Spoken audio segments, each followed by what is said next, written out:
Welcome back to our intermediate financial accounting class. Over the last few segments, we've been discussing equity, why it's important, how we account for it, the differences between sole proprietorships, partnerships, and corporations. And then we've done a bunch of examples of the issuance of stock and how we pay out dividends. But we only got through cash dividends. Where we need to pick up with this segment is with stock dividends, which is the other major way that companies disperse their assets to their owners. Now, the key idea with stock dividends is the threshold. FASB set a threshold to differentiate between a small stock dividend and a large stock dividend, and the accounting for the two is just a little bit different.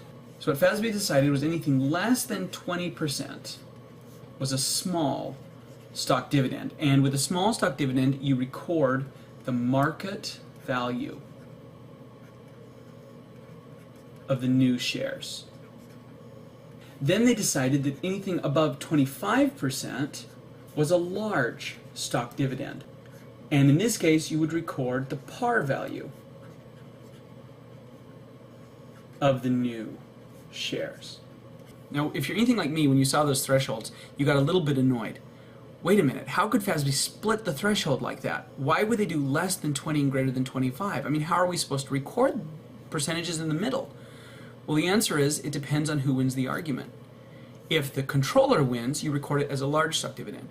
If the auditor wins, you record it as a small stock dividend. If your board of directors is wise, you never have to worry about it because they'll make sure they're below 20 or above 25 and it never becomes an issue. Now, the reason that a corporate controller would prefer to have a large stock dividend is because of the fact that it's recorded at par value instead of market value. See, unlike a normal dividend, where we debit dividends and then credit dividends payable and then we pay the cash, a stock dividend comes directly out of retained earnings, which is where normal dividend is going to come out of too, but in this case we really debit retained earnings immediately.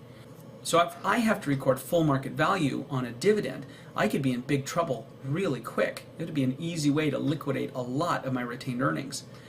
If, on the other hand, I only have to record par value, this could be really small as far as its impact on my retained earnings, which is great. That means I can give a really big stock dividend. My investors are happy because they're looking at the market values, and I'm only recording par. So most controllers and companies would much prefer a large stock dividend to a small stock dividend. Now, in the example we're doing now, we want to go ahead and do both, just so we can see the effects. I think that'll cement what I'm talking about with the effects of large versus small. So let's take a look at MSR. They have 250,000 shares of stock outstanding on December 31st of year 9. Stock price on that day is $60 a share, and of course their par value is still the $5. They've decided that they don't have the cash in year 9 to issue a dividend, so they're going to do a stock dividend for their common shareholders and use what cash they do have to take care of that mandatory preferred stock dividend. We want to make the journal entries if they do a 15% stock dividend and a 30% stock dividend. So let's take a look at the small stock dividend first. So again, this is less than 20%, which means we need to record the market value of the new shares. So let's see, if we have 250,000 shares outstanding and we declare a 15% dividend, then we're going to issue 37,500 shares. That's the total amount of stock that's going out with this dividend. The next thing we need to figure out, though, is how much this is actually going to cost us as far as its retained earnings effect. So we'll multiply this, since it's a small stock dividend, by the market value on that day.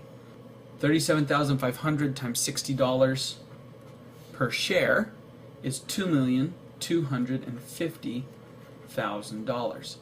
So that's going to come out of retained earnings. Now these are brand new shares, which means I've got to put the effects into common stock. And in this case, since there's a par value, some of it will go into common stock and some will go into additional paid-in capital common stock.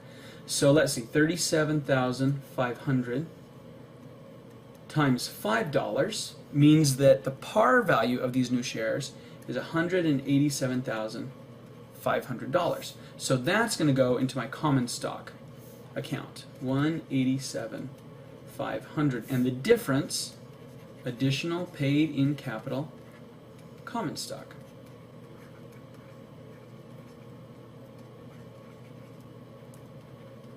Issued 15% stock dividend. That's a small stock dividend, and you can see this is a huge effect on retained earnings. I mean, dropping it by $2 million. That's a lot. So let's take a look at the effect now of the 30% dividend. It's a 30% dividend, so that makes it large because it's greater than the 25%. In this case, I only have to record the par value. Now, this not only means that we don't have to take as much out of retained earnings, but it also means the journal entries are much easier because there's no additional paid in capital to worry about because we're only looking at par value. So let's see, 250,000 shares, this is an either or, so it's the same number of shares, times 30% gives us 75,000 shares. And I don't care about the $60 this time because I'd only be recording the par. So 75,000 times 5 is $375,000. So I'll take that out of retained earnings. I put that into common stock. And again, since we're already at par, we don't have to worry about coming up with additional paid in capital. Issued 30% stock dividend. Now, knowing these thresholds is one of our key concepts for equity. It's important that we understand that there's this gap in the threshold, and it's very important that we realize the effects of doing a small stock dividend over a large stock dividend, because we get that larger hit from market value with a small dividend than we do with a larger dividend. Interesting here, we've issued twice as many shares of stock, but notice only a fraction of the effect on retained earnings. In setting this threshold, FASB's actually set up an incentive for companies to issue larger stock dividends. Now, we can do stock dividends at any amount. You can do them for 100%, 200%, 300%. But once you get up to those higher levels, what companies will often do instead of a stock dividend is a stock split. And that's the last topic we want to discuss with equity. A stock split means that we take whatever shares of stock are outstanding and we cut them into pieces, essentially. So for every one share you own, you now own 2 shares, or 3 shares, or 4 shares, or 5. You can do a 4 for 1, 3 for 1, 2 for 1. You can even do a 1/2 for 1 and use a stock split to actually shrink the number of shares. What companies are trying to do is improve liquidity. Now, when we think about liquidity from a company standpoint, that's the amount of cash I need to handle my short-term obligations. Liquidity from a stock standpoint, though, is different. It's how well the stock is actually trading on the open market. If it's liquid, there's a lot of buying and selling going on. If it's not liquid, then it's really kind of stagnant. Nobody's buying them, nobody's selling them. Now, companies worry about this, especially as they get close to a seasoned equity offering, or close to stock options being due, or close to other changes, because they want people to be able to buy and sell their stock. So we can issue a stock dividend, that'll free things up, but it also reduces my retained earnings by a lot. A stock split doesn't have the benefit of a dividend as far as showing the market, hey, we're issuing a dividend, it's stock, but hey, at least it's a dividend. But it does have the benefit of providing a lot more shares without reducing retained earnings. And that's the real benefit, at least from a equity standpoint, because a lot of companies like to have a large retained earnings balance because debt covenants often will say you can only issue dividends up to your retained earnings. And if I drop retained earnings really fast with a stock dividend, then I'm stuck. I can't issue dividends in cash or in other assets. So there's a lot of reasons why stock split can be very, very helpful. Now, the key concept with a stock split, and it is one of our key concepts for this chapter, is the fact that there's no journal entries for a stock split. Instead, we're just going to tweak some information in our financial statements.